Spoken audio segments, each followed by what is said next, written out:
Okay, I'm going to call this meeting of the Bloomington Planning Commission to order. We'll call the roll now, please. Mr. Brady St. Moore. Here. Mr. Stanzik. Here. Mr. Dannenberger. Here. Mr. Boyd. Here. Mr. Mulick. Here. Mr. Krieger. Here. Mr. Muncy.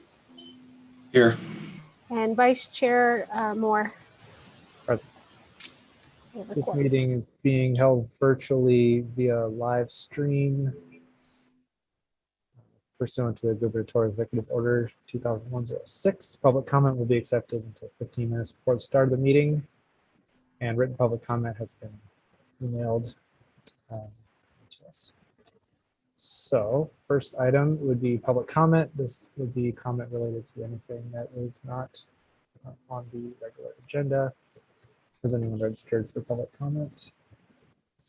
Nobody. Next, we will look for approval of the minutes of the April 20th. A motion to approve. Second. Discussion. Okay. Is that motion by Mr. Boyd and second by Mr. Stanzik? Yes. Okay. Mr. St. Moore. Yes. Mr. Stanzik. Yes. Mr. Dannenberger. Yes. Mr. Mulick. Yes. Mr. Boyd. Yes. Mr. Krieger. Yes. Mr. Muncy. Yes. Vice Chair Moore. Yes. Now we will move on to our regular agenda item. First item is 5A, public hearing, review, and action on a petition submitted by Travis Leland of Cushing's Commercial Carpet for legislative site plan review with variance requests for building addition for a property located at 1107/9 and West Chestnut Street. We'll have a brief presentation by staff and then open up for public comment.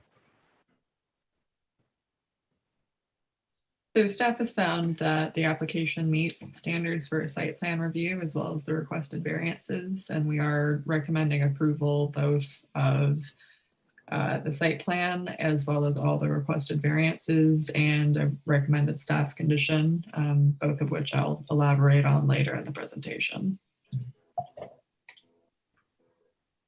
So in terms of the existing site, as well as an aerial view, 1107 and 1109 West Chestnut are located in West Bloomington, where the Union Pacific Railroad crosses Chestnut Street. This neighborhood consists of a variety of subdivisions, including the 40-acre subdivision and Did Lakes Addition. You can see from the aerial, a lot of the structures are built close up on the lot. However, many of them also have fairly deep lots, resulting in a pretty extensive rear yard. However, with the subject property, as well as other properties of a smaller size, the building footprint accounts for almost all of the lot size. The subject properties, along with two others to the west, were rezoned from R1C to C1 in 2018 in order to remedy their legal non-conforming status, as well as to help facilitate reinvestment in the neighborhood. Other zoning to the north and west consists of R1C, single family zoning. To the south and to the east is manufacturing.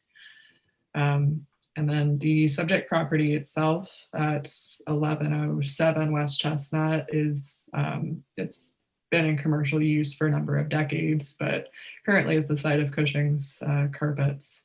1109 West Chestnut here is, it has been vacant since 2015. It originally was or housed a single family home on the property.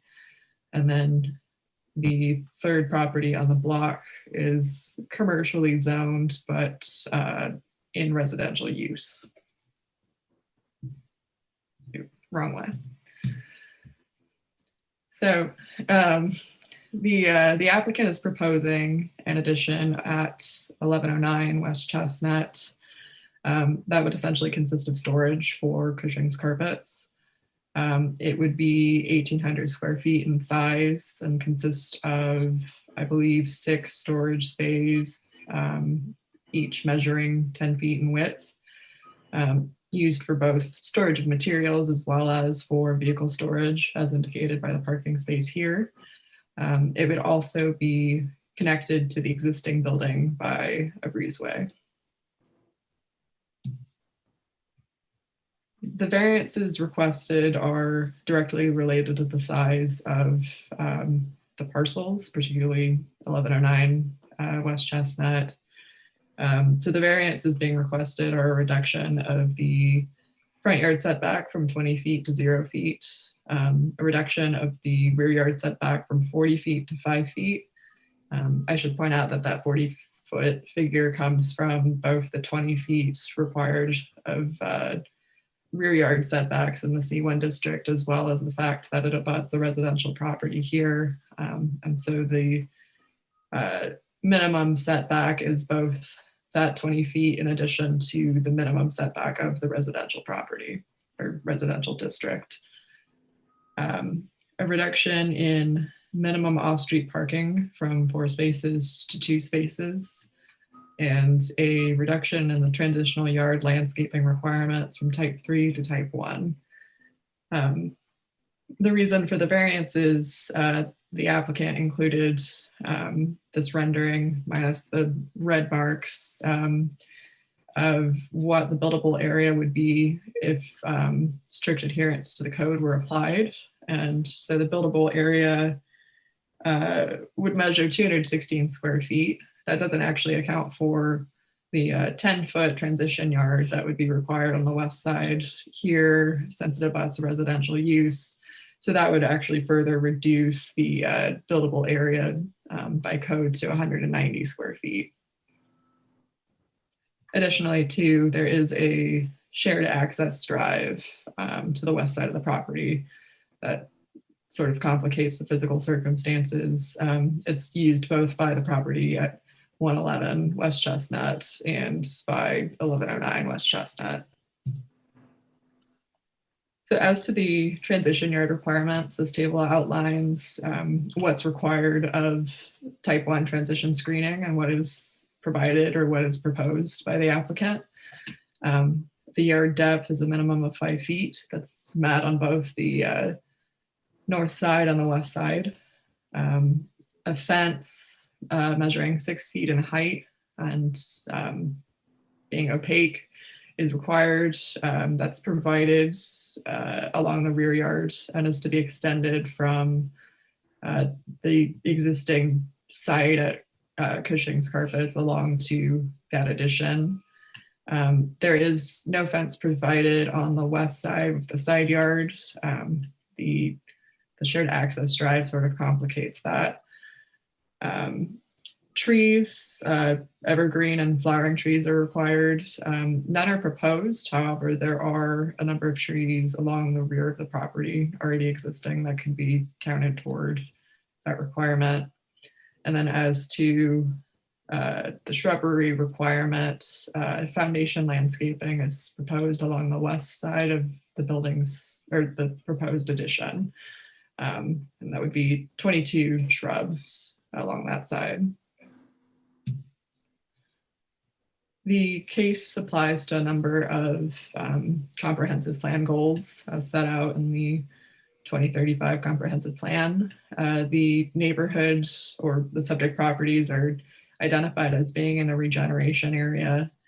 And so it meets the goal of ensuring compact development of the city through denser mixed-use development and reinvestment in established older neighborhoods, particularly the revitalization of neighborhoods in regeneration areas. It also applies to economic development goals in terms of ensuring a broad range of employment opportunities for all residents and focusing particularly on retention and expansion of existing businesses.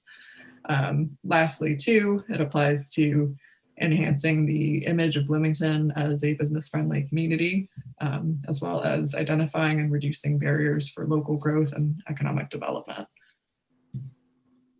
So as to the findings of fact, both the standards for variations as well as the standards for the site plan review are relevant. For variations, each of the standards must be met in order to grant a variance. Staff found that all of the standards were met. Essentially, given the size of the property, it creates an undue challenge in meeting strict adherence of the code. And there is some precedent in extending lenience for neighborhoods built prior to the adoption of current design standards, that adherence to contemporary design standards would inhibit development.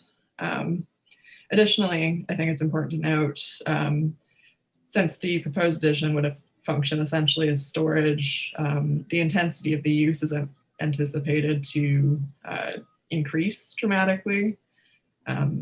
So that would minimize the impact on neighboring residential properties. Staff found as well that all the site plan review standards were met, also related to the challenges presented by the size of the lot and by the shared access drive on the west side of the property.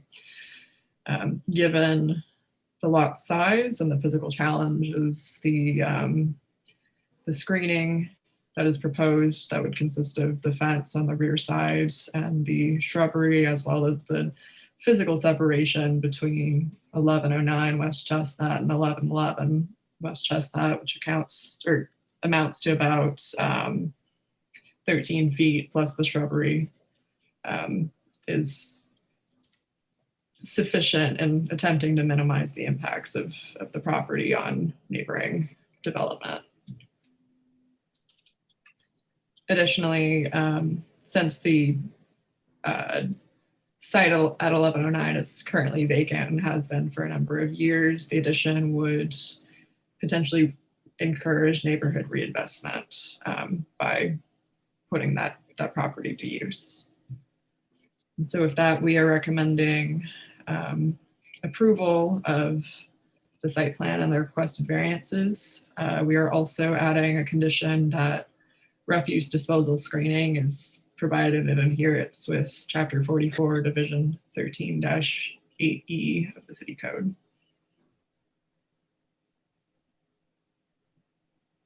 Okay, are there any questions for staff?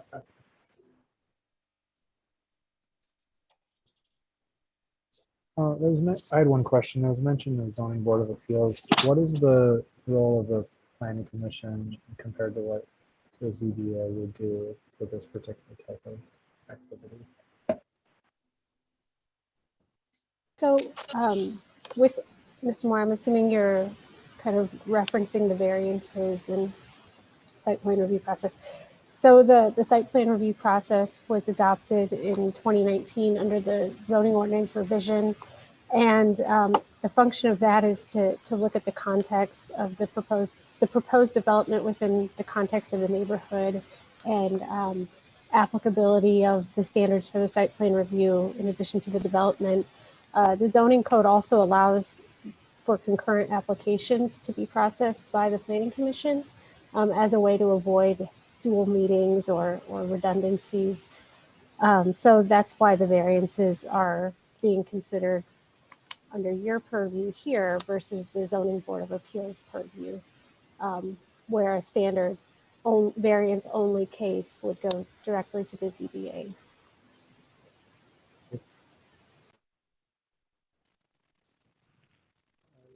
Go on to public comment on this. We did receive one emailed comment on this. It's fairly short, so I will go ahead and just read it. It's been mailed to the commission and will be entered into the documents. It comes from Randall Lentz of DML Real Estate. It's addressed to Travis Wheeland. Consider public hearing. It says, "Dear Travis, per our brief telephone conversation at noon today, I just wanted to send you a brief letter confirming that DML Real Estate LLC, owner of the single-family house commonly known as 1111 West Chestnut, Bloomington, is in favor and supports your desire to receive your variance regarding the attached letter from the city of Bloomington. I will not be able to attend the meeting. However, please feel free to use this letter so that the city understands that DML Real Estate has always considered you and your company as good neighbors and that we support your variance request. And contact information is provided. So that'd be the property immediately to the west of the construction there. Okay, is anyone else here who would like to speak in support of the petition?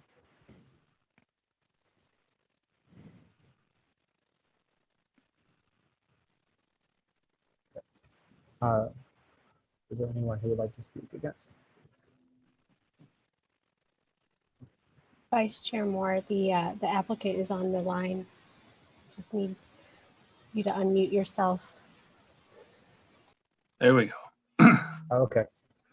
I wondered if you wanted to say anything. Could you please introduce yourself, state your address, and tell us where you're in. Yeah, Travis Wieland, 1107 West Chestnut. I'm the owner of Cushing's Commercial Carpet and the applicant for the variances. Do you swear that this testimony you're about to give is the truth? Yes. Proceed.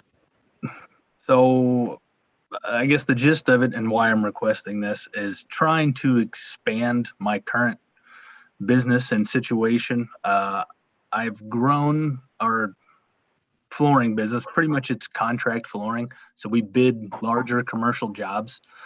And my uncle started this decades ago and he did okay. And I'm trying to expand and grow. And we've hit a point where I'm just trying to operate out of a shoebox essentially. And I'll do big enough jobs where I physically don't have enough room in my warehouse. Now, there are other options and I've been exercising them and trying to go rent space somewhere across town or whatever I have to do temporarily. But it'd be so much more convenient and borderline a dream come true to have this additional warehouse space to be able to take on larger projects. I mean, just last week, I got a contract for a school addition in Maroa Forsyth, and that school alone would fill up that entire warehouse. So it's almost a necessity to where I either expand and have more storage space to do these large scale jobs that I'm in the business of doing, or relocate.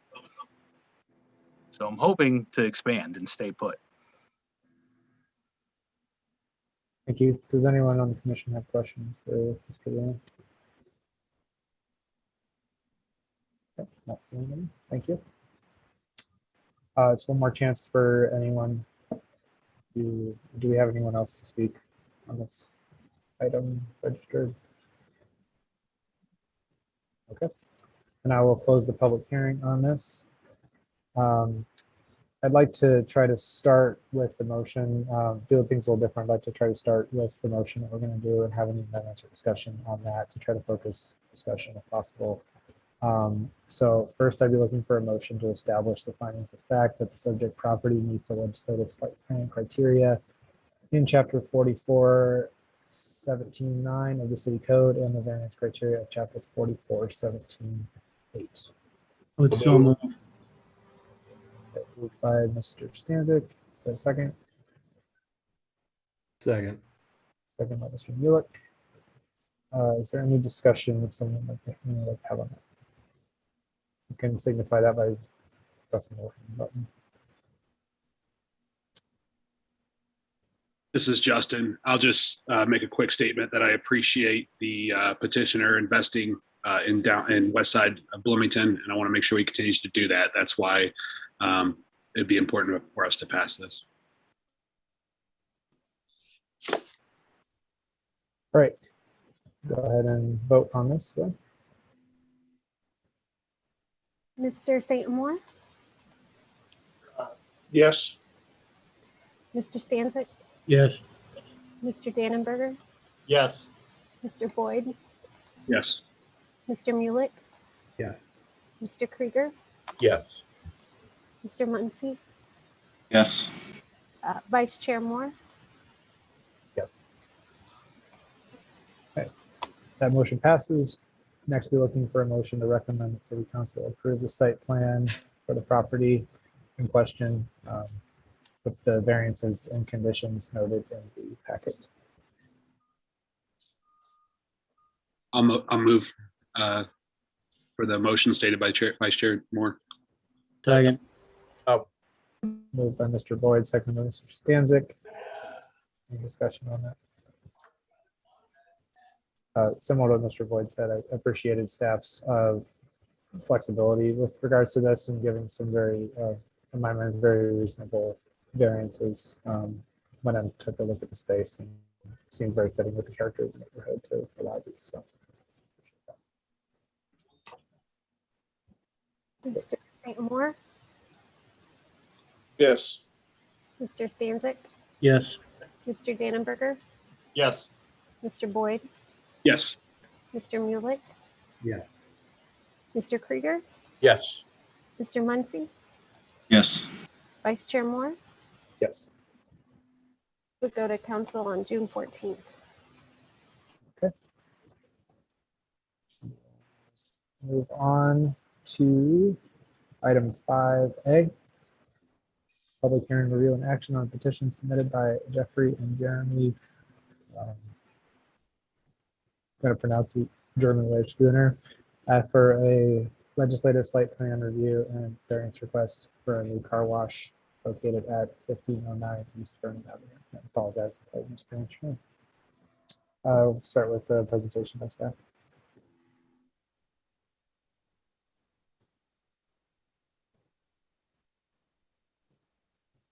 Okay, staff is whoops, I went the wrong way. I'm sorry, I started at the beginning. 1 second. Technical difficulties. There we go. All right. Staff is recommending in favor of the application for the site plan review and requested variances for construction of a new car wash. Initially, we had some additional conditions, which I'll explain, but prior to this meeting, the applicant sent the city a revised site plan, and those conditions are now incorporated into the new site plan. And that was shared with the commission prior to the meeting as well. The subject property, 1509 North Vernon Avenue, is located on Bloomington's most northern border along Vernon Street. Just to the north of here is the town of Normal, actually.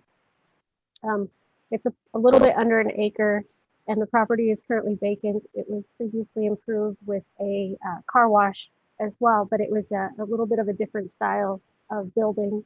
The initial building was a longer building with individual bays, and the proposed car wash is a kind of west to east running tunnel model that the applicant can explain and that we have some renderings of.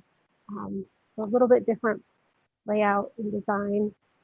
To the north, as I mentioned, is the town of Normal, and that area is improved with a mix of service, retail, and restaurant uses. To the south is in the city of Bloomington, and there's also retail and office, as well as some hospitality and apartments. The entire area is zoned B1, as I'll show you in just a second, but it's improved with a mix of retail, service, offices, restaurants, commercial uses. And so as I mentioned, it's surrounded by B1, our general commercial district. And to the north of East Vernon is the town of Normal, and that is their B1, which is their general business district. The districts are very similar and have a similar purpose and intention to facilitate commercial development. The subject property has been vacant for a while. It's a tier 1 infill redevelopment priority. It's improved with existing infrastructure and has access to city streets. So redeveloping this piece of land is a priority identified in the comprehensive plan. Additionally, the project further enhances Bloomington's image as a business-friendly community. Here are just some additional photos of the site. It's a little challenging because East Vernon Avenue, as well as IAA, are collectors East Vernon has a lot more traffic than IAA. The intersection between IAA and Vernon is signalized as well, which helps with some of the circulation issues. Variance is requested. The applicant is looking for a variance to allow the placement of the drive-through in the front of the property.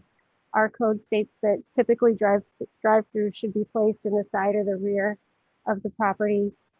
As you can see, this property has 2 front yards. Relocating the drive-through would require some adjustments to the entrances, which could impact circulation. And the applicant has worked very closely with the Public Works Department and our transportation engineers to make sure the placement of these entrances is compliant with our standards. Additionally, they're asking for a reduction in the side yard landscaping setback from 6 feet to 2 feet.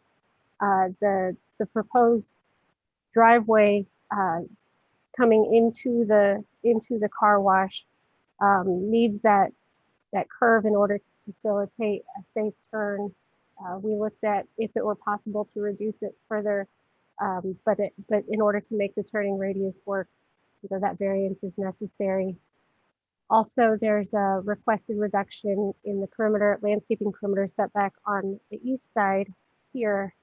Similarly, in order to facilitate safe circulation, the setback is needed. And then finally, there's a reduction in the front yard setback for the building. This is an additional requirement that comes from the use standards for a car wash. And then also a height variance. The proposed building is going to be 28 feet tall on one side, one parapet there, and 24 on the other parapet. And the use provisions in Division 10 require a maximum of 20 foot for the building. So the parapets are decorative. They're decorative and also functional. The 28-foot parapet here houses an office space and also provides screening of mechanical equipment and reduces the visibility of that equipment from the street. And here's the landscaping plan provided as well, and bicycle parking provided here on the south side of the property. The conditions that staff originally recommended were to eliminate this entrance, to kind of clarify that this is a one-way in arrow, to adjust the existing entrance into the property and make that more distinct so it's clear that it's also one-way in. There is a traffic control box right here, and so to avoid any potential conflicts, staff requested that the driveway be moved to the south, and the applicant is amenable to that. Also, this sidewalk is existing, and just wanted to make sure that the sidewalk matches the sidewalk and it's a smooth transition. And then a proposed 5-foot pedestrian connection from the entrance to the sidewalk. It doesn't necessarily need to be where it's shown on the plan here as per staff. I just put that there for illustrative purposes. The applicant has provided a revised site plan, and these conditions are met. And I've circled them on the screen so you can see the updates. Looking at the site plan review criteria, there's 4 standards that we look at. So staff finds that the standards will be met, especially in certain cases pending approval of those conditions.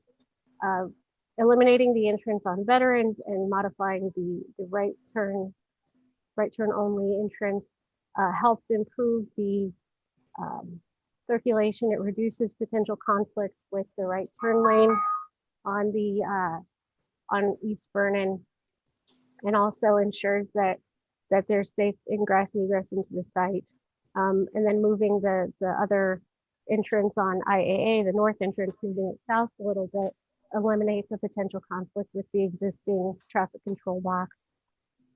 Looking at how the extent to which the proposal minimizes adverse impacts on development of adjoining land, including hours, use, operation, type of intensity. As I mentioned, the applicants made accommodations to reduce some of these impacts on the adjacent properties. One additional measure that's proposed is a fence on the west side to help prevent any vehicles from overcorrecting and turning onto the adjacent property there. So that fence provides a visual and physical barrier as people are turning into the car wash. And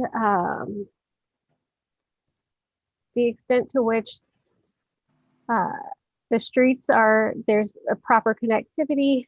As I mentioned, East Vernon is a collector street, so is IAA Drive. The applicant's been working with the traffic engineers to ensure that we have one-way entrances into the site. The circulation is a one-way in, and then also there's really one exit out of the property. So it helps make sure that there's less conflicts and less potential for people to travel multiple directions right there at that signalized intersection. And the extent to which the proposed development will favorably or adversely affect other persons and properties. As we mentioned, the site's been vacant for a while. The proposed layout is really the most conducive given the size of the property. It's a fairly small property, about 200 by 200 feet. And so regardless of how you were to place the building, there would be a variance needed for that. Looking at the findings of fact for variance, as I mentioned, there's some challenges associated and related to the size of the property. We looked at placement of the building in other ways, and once you start to shift the location and the footprint of the building, you still see that there's variance needed, but then it also changes where the actual curb cuts can be. And we want to make sure that the placement of those ingress and egress do not create additional issues with the street system serving the area.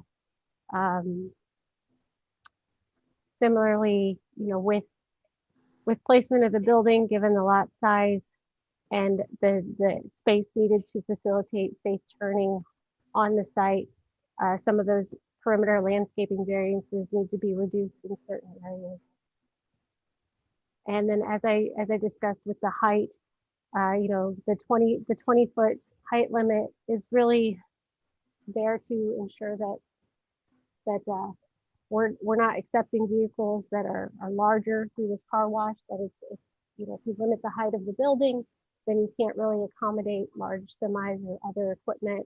There's not really enough space once you have the wash equipment in the building, as well as the vehicle.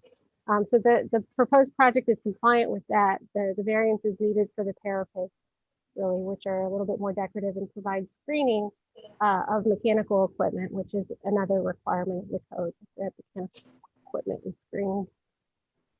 Looking at the minimum action necessary, relocating the building would require a variance. So regardless, a variance would be needed. That it's not created by the applicant. The needs are related to the requirements of the code, as well as the size of the property. Having two frontages also has that additional front yard setback, which is where one of the variances coming in. Looking at the special privileges, the code includes accommodations to allow for deviations to the placement of the drive-through facility. That's through the site plan review process.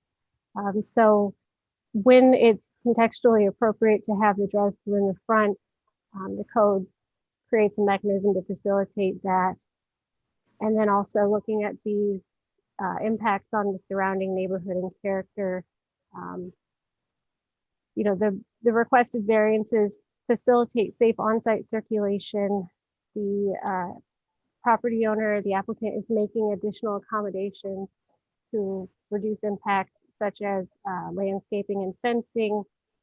They've updated the site plan to include the comments from city staff, which further helps improve the circulation of the site. And the height of the parapets provide additional screening, which is another requirement of the code, as I mentioned. But then also the variances are necessary to facilitate the construction, and that will improve and enhance the commercial corridor. So staff finds that the application meets the guidelines for a site plan review, as well as the requested variances. And as I mentioned, the conditions which were previously added or staff was recommending be added have since been updated in the site plan and addressed. Any questions for Katie? Use the raise hand function if you have anything. I wanted to ask about the need for the pedestrian connection with a car wash. It's not something where I see a lot of pedestrian traffic coming out. Can you explain why that was necessary from a planning perspective? What about workers? No. It's one of our it's a requirement in the code. So the property owner is willing to comply, and it also is kind of an accessibility thing as well, making sure that you can get from a sidewalk to the people working. Okay. And then just was something else to note was it seems like this happened with the maximum height requirements. This seems to have happened with other autofocus buildings before, so maybe just another case to consider whenever we want to go back and revisit that. If maybe that's an adjustment we can do. Okay, so now I will open public hearing. I'd like to hear first from the petitioner. Do we have the petitioner here on the line? Neil Finland with Farnsworth Group. State your name and address. You bet. Neil Finland, Farnsworth Group, 2709 McGraw Drive in Bloomington. Do you swear that your testimony you're about to give is the truth? I do. Thank you. Excuse me. I'm joined by the owner and a developer, plus their construction manager. John Bull is the construction manager for the project, and he's with us here today, as is Jeffrey Schoenherr, as the owner of the facility, and will remain the owner of the facility after it's completed. So as we move through this, if there's some things I leave unanswered, certainly John and Jeffrey can shore me up.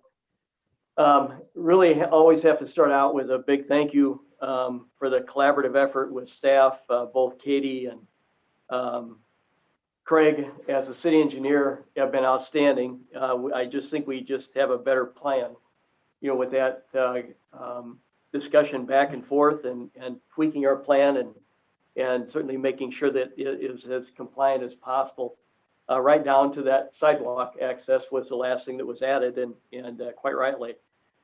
When we look at this project, what I didn't realize is I drive by this all the time, but I didn't realize how long I've been driving by the site as it exists. The building was raised, the old car wash was raised 11 years ago, and truly a blighted property, as you've seen from the renderings.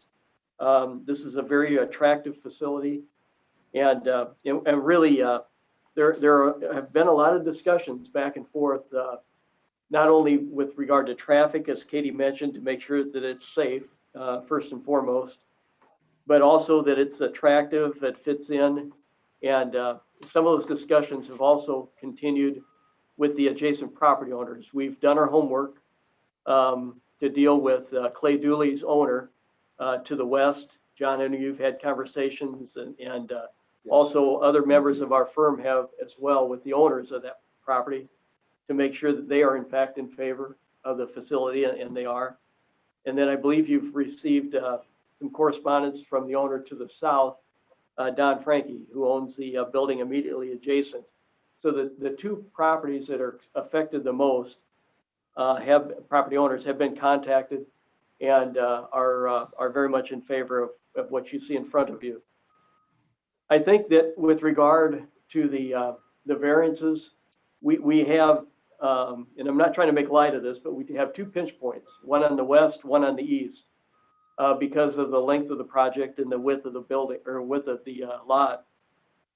But I really believe that the spirit of the ordinance is being met with the abundance of green that you see on the site plan itself. We have excess green to the south, again, to accommodate that property owner that's adjacent to us.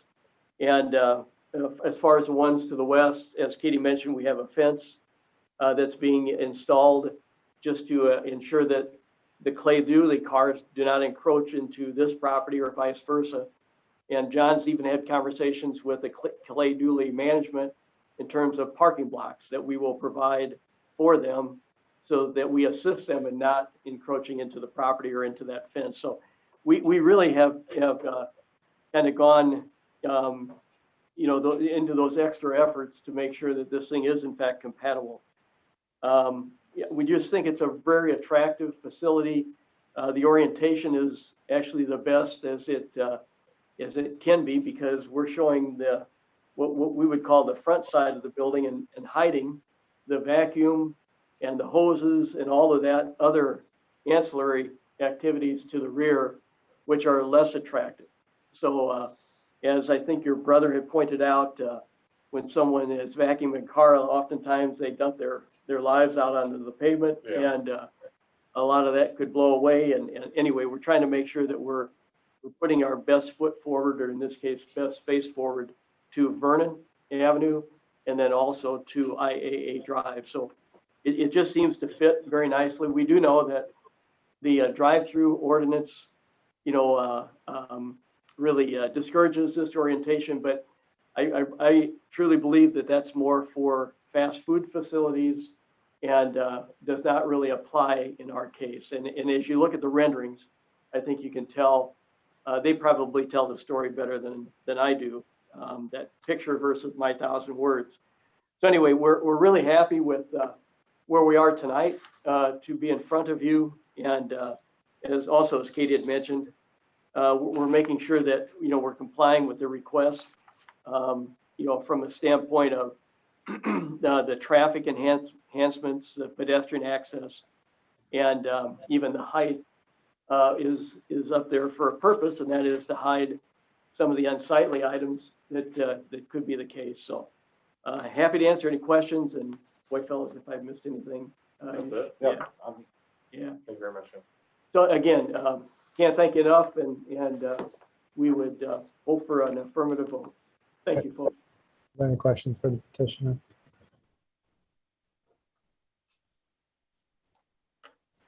Okay, thank you. As mentioned, there was one public comment that we received via email. Again, it is short, so I'll just read it. Comes from Don Frankie. Says his support comes from an adjacent property owner, as I'm the owner of the property immediately south of the proposed facility. It's my belief that this development will be a tremendous enhancement to what has been a blighted corner for quite some time. I would like to encourage your support of the project with a positive recommendation to the City Council in order for the development to proceed. I don't see anyone else here to speak either for or against the petition. Okay. Then I will close public hearing. I will be looking for two motions from the commission. First motion would be to establish a finding of fact that the subject property meets the variance criteria in chapter 44-17-8 and the legislative site plan review criteria in chapter 44-17-9 of the city code. So moved. Moved by Mr. Second. Boyd. We have a second. Second by Mr. Krieger. Any comments? Raise a hand. Seeing none, we can vote.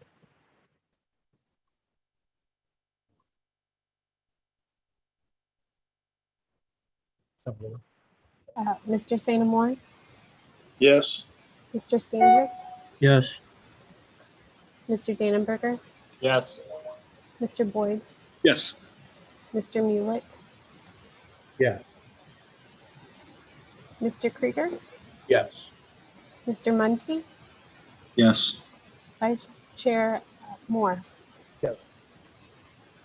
Motion passes. The next motion we would like to entertain would be a motion to recommend City Council approve the site plan with the variances and conditions noted in the packet. I'd so move. Moved by Mr. Krieger, I'll second. second by Mr. Boyd, switching off. Any discussion on that? I'll just say I appreciate the infill development, and then staff's report was very good. It answered all my questions I had before I got a chance to ask them. So thank you for that. Okay. We'll move on to voting. Mr. St. Moore, Yes. Mr. Stanzik, Yes. Mr. Dannenberger, Yes. Mr. Mulek, Yeah. Mr. Krieger, Yes. Mr. Muncy, Yes. Vice Chair Moore. Yes. Yep. Okay, that passes. Mr. Boyd is also a yes. Mr. Boyd, sorry. Yes, thank you. This would go to council on June 14th as well. Thank you very much, folks. Thank you. Thank you. very much. All right, now we move on to item 6, old business. We have none. Item 7, we're going to move on to new business. I want to just check in with George real quick to make sure that we conduct the elections appropriately. George, could you just tell us a quick expectation of what we would do? I assume we would seek nominations. Would we do like multiple nominations and then vote on who we would want, or would one person nominate somebody and that'd be a motion and then we would vote on that, see if there was a majority? I think I kind of had a little trouble hearing you at the end there, Tyson, but I think you've got it right in terms of taking a nomination, perhaps with a second, and then voting on those nominations, perhaps, if there's more than one, and even if there is one, of course. And the bylaws provide that there have to be at least 5 affirmative votes for each. So I would be open to nominations for chair. I will nominate Tyson Moore for chair. I will second. I'll accept that nomination. Mr. Mulek, make a nomination. Yeah. You nominated me. Don't want to vote on Mark being chair accidentally. Okay. Discussion.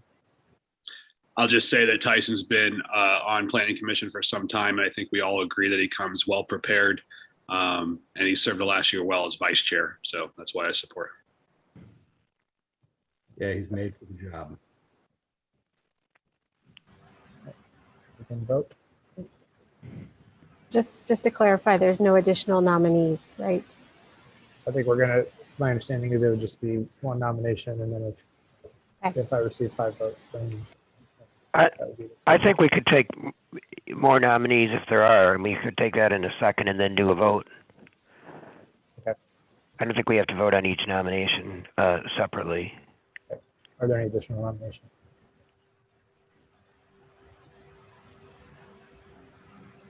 Hearing none, we'll move on to voting. Okay. Mr. St. Moore, Yes. Mr. Stanzik, Yes. Mr. Dannenberger, Yes. Mr. Boyd, Yes. Mr. Mulek, Yeah. Mr. Krieger, Yes. Mr. Muncy, Yes. Vice Chair Moore. Abstain. All right. The chair's term is effective the first meeting in June. Thank you, everybody. Looking forward to it. Now accept nominations for vice chair. I'll nominate Justin Boyd for vice chair. Second. Are there any other nominations? Any discussion?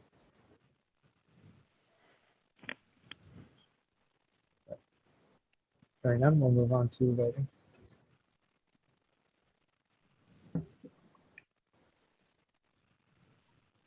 Mr. Sanamore, Yes. Mr. Stanzik, Yes. Mr. Dannenberger, Yes. Mr. Boyd, Abstain. Mr. Mueller, Yeah. Mr. Krieger, Yes. Mr. Muncy, Yes. Vice Chair Moore. Yes. That term was also effective first meeting in June. Last item is to introduce the new commissioner. You go by Ben Muncy. I do, yeah. Okay. Do you want to introduce yourself real quick, everybody? Yeah. So I'm Ben Muncy. I was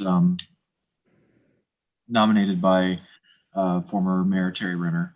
I go to Wesleyan. I'm a full-time student at Wesleyan.